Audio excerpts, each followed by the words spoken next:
Hello and welcome to this Astranti bite-size video. Now what you see in front of you is an extract from our BA2 module on absorption costing, which is part of our free certificate materials. So this topic, it comes up at certificate level in the BA2 exam, but it'll also come up at an operational level in the P1 exam.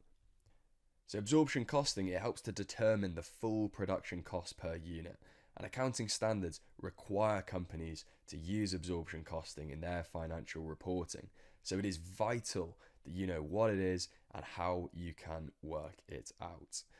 So if you want more materials like this, you can head on over to the Astranti website, where we offer a full course of CIMA materials, including the one that you see on screen right now. Now, without further ado, I'll hand you over to our subject expert, Emily Rae. But starting with costing systems, and let's introduce this with an example. Let's imagine that you own a business and this week you finished building two new models, imaginatively named Car A and Car B. Now the parts for Car A cost £200, so that's the metal for the bodywork and the rubber for the tyres, for example. Whereas on the other hand, the parts for Car B cost £2,000. So maybe a higher quality of metal is used and it's finished with a special metallic coating. But despite this, both products have the same selling price of £3,000. Now, given this information on its own, which product is going to be more profitable for the company? Well, that's right. On the surface, it appears that Car A is far more profitable than Car B. And given just this information alone, the company might even consider specialising in producing Car A and just forgetting about Car B altogether. But is that the whole picture? What if Car A took 5 days to build, whereas Car B only took an hour? What if 3 different specialists were needed to be hired to produce Car A, as well as £20,000 worth of specialist machinery to build it, a new 3D printer perhaps to make a specific part? And what if you actually need to pay rent for a new manufacturing facility in order to produce Car A? In light of this information, would your initial decision on the product which is more profitable, more beneficial to the company, would it still be the same? Well, essentially, we need to answer the question, what is the real cost of producing Car A and the real cost of producing Car B? As you can see from this brief example, costing is not always a simple exercise, but it's vitally important so that a business can understand how much to sell each product for in order to generate a profit, for example. So to overcome this problem then, corporations use costing systems, which take costs and accurately allocate them to outputs. So not only the cost of the parts, but all of those other costs that are incurred in production, relating those costs back to each individual product. And in doing so, a business can determine the actual cost of producing each item, and therefore it has a better indication of each unit's profitability, which can help them make effective decisions regarding the pricing of different products, for example. It should also give an indication of whether certain products should be prioritised if, for example, they generate higher profits per unit sold, or if some have extremely high costs, if they're not profitable, should they be discontinued perhaps?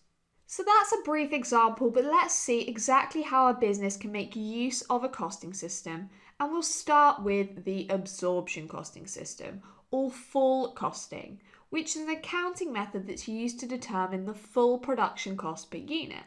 And this includes both the direct costs, which are also called prime costs, as well as the indirect costs, which are also known as production overheads. And cost classification is covered in other areas of the syllabus, but as a reminder, direct costs are those which are directly and wholly attributable to an individual product, such as the cost of materials, like the nuts and the bolts in the car example, and the labour costs of those workers who are actually manufacturing the products. Whereas the indirect costs, well, these aren't directly attributable to an individual finished unit of production, but nevertheless, they're still necessary in order for production to take place and for the business to continue to operate day to day. So examples include things like rent, electricity, or new machinery which is used throughout the business. And these indirect costs are much more difficult to relate back to an individual finished product. So we need to identify a method to more fairly allocate these costs to the production side, to understand how much of the total rental cost, for example, how much the total electricity and the total machine maintenance cost should be allocated to each different product a company produces. In this case, how much should be allocated to car A and to car B? Well, one option is to allocate all of the indirect costs to one product, for car A, for example. But is this a good idea? Well, no. The company makes more than one product, like most companies do, so it would be inaccurate to say that all of the indirect costs are due to the production of one particular product, so car A in this case. If we were to do this, then the cost of car A would be considerably overestimated, and as a result, the selling price would be set too high. Whereas on the other hand, it would hugely underestimate the cost of car B, and it would lead to the selling price being set too low.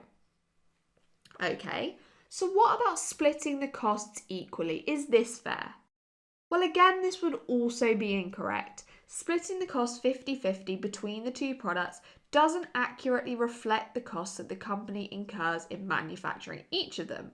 As we saw in the very beginning, car A requires a much more lengthy and costly process, so to split the cost equally over the production units would be misleading. So how do we overcome this issue then?